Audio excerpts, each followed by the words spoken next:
ral khat shat te chu kan lo du ve me me mo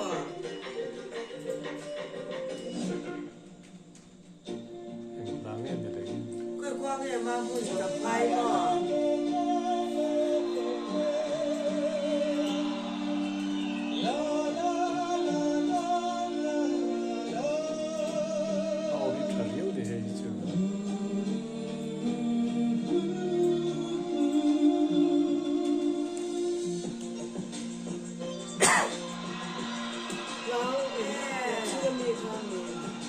phần miền đấy đấy à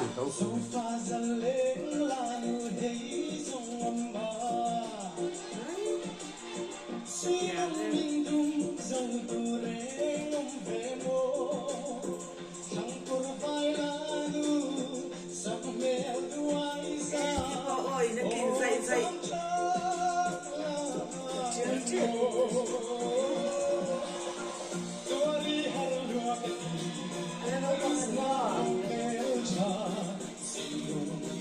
Olha,